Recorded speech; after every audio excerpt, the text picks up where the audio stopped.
Hi అండి, అందరూ బాగున్నారా? రాంబాబు గారు అమ్మాయి ఛానల్కి వెల్కమ్.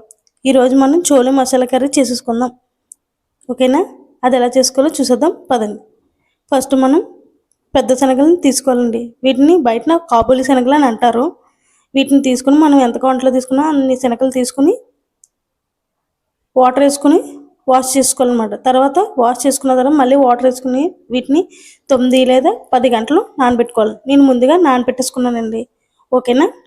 తర్వాత మళ్ళీ వీటిని దీంట్లో ఉన్న వాటర్ మళ్ళీ వాష్ చేసుకుని తర్వాత మనం ఒక కుక్కర్లోకి తీసేసుకుందాం. తీసుకున్న తర్వాత ఈ శనగలు తగ్గట్టు వాటర్ వేసుకున్నాం. వాటర్ వేసుకున్న తర్వాత ఈ శనగలకి మనకి ఉడకడానికి కొంచెం సాల్ట్ వేసుకోవాలండి. సాల్ట్ వేసుకోవడం వల్ల అంటే ఈ శనగలకి సాల్ట్ అనేది పడుతుంది. సాల్ట్ వేసుకున్న తర్వాత కొంచెం కలిపేసిన తర్వాత దీనికి మూత పెట్టేసి 4 లేదా 5 విజిల్స్ వచ్చే వరకు ఉంచుకోవాలి.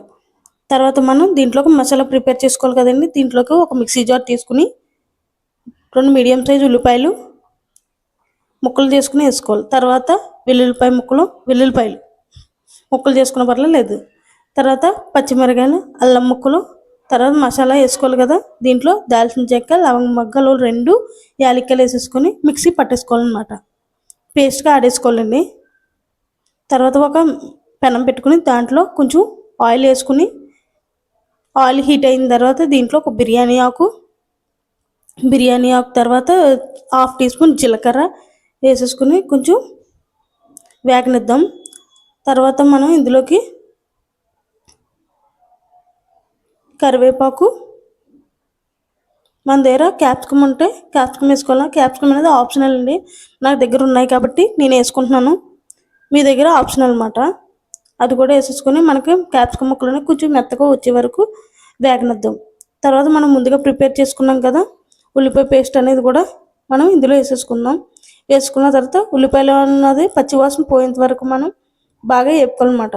మనకి వేగిందా లేదని ఎలా తెలుస్తుంది అంటే పచ్చివాసన పోయిందా లేదని మనకి ఉల్లిపాయ పేస్ట్ అనేది కొంచెం కలర్ మారుతుందండి.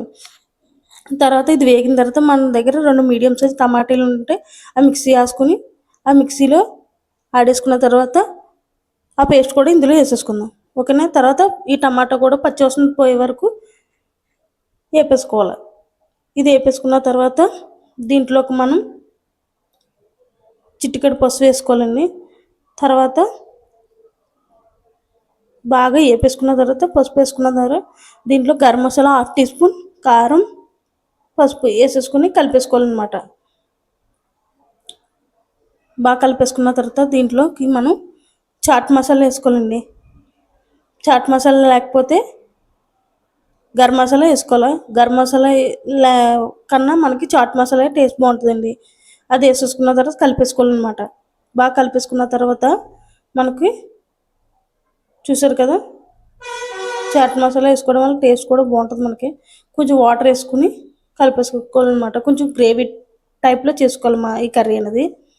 తర్వాత మనం ముందుగా ఉడకబెట్టుకున్నాం కదా శనగలు అనేది ఉడికేలా చూసుకుని ఒకవేళ ఉడకకపోతే మళ్ళీ 2 లేదా 3 విజిల్స్ వచ్చే వరకు మళ్ళీ శనగలు ఉడకపెట్టుకోవాలండి. నా దగ్గర శనగలు అనేది 4-5 విజిల్స్కి ఉడికిపోయాయి. తర్వాత ఈ శనగలు ఉడికిపోయాయి కదా, ఈ శనగలు కూడా వాటిలోకి వేసేసుకుందాం. ఈ మసాలా అంతా కలిసే వరకు మనం శనగలను కలిపేసుకుని మూత పెట్టేసుకుని 5 లేదా 10 నిమిషాలు వదిలేయాలండి. చూసారు కదా శనగలు బాగా కలిపేయాలన్నమాట. మనం మూత పెట్టేసుకున్న తర్వాత మళ్ళీ శనగలను 5 లేదా 10 నిమిషాలకి బాగా మసాలాని పట్టేస్తుంది. తర్వాత మన దగ్గర కస్తూరి మేతి ఉంటే కస్తూరి మేతిని వేసేసుకోవాలి. కస్తూరి మేతి వేయడం వల్ల ఏమవుతుందంటే టేస్ట్ అనేది చాలా బాగుంటుందండి ఈ చోలే మసాలా కర్రీకి. తర్వాత మనం సాల్ట్ కూడా వేసేసుకోవాలి. సాల్ట్ వేసుకున్నది స్కిప్ అయిపోయింది, మీరు సాల్ట్ వేసుకుని తర్వాత మనం బాగా కలిపేసుకున్న తర్వాత లాస్ట్లో కొత్తిమీర ఉంటే వేసేసుకోవాలండి. కొత్తిమీర కూడా వేసుకోవచ్చు, మీ ఇష్టం అది, ఓకేనా? ఈ కర్రీని మన పూరీలోకి కానీ చపాతీలోకి కానీ చేసుకుంటుంటే చాలా చాలా బాగుంటుంది. మీరు కూడా ఒకసారి ట్రై చేసి కామెంట్ సెక్షన్లో ఎలా వచ్చిందో నాకు కామెంట్ పెట్టండి, ఓకేనా? మీకు ఈ వీడియో నచ్చినట్లయితే లైక్ చేసి షేర్ చేసి రాంబాబు గారు అమ్మాయి ఛానల్ సపోర్ట్ చేయండి, ఓకేనా? Thank you, bye bye.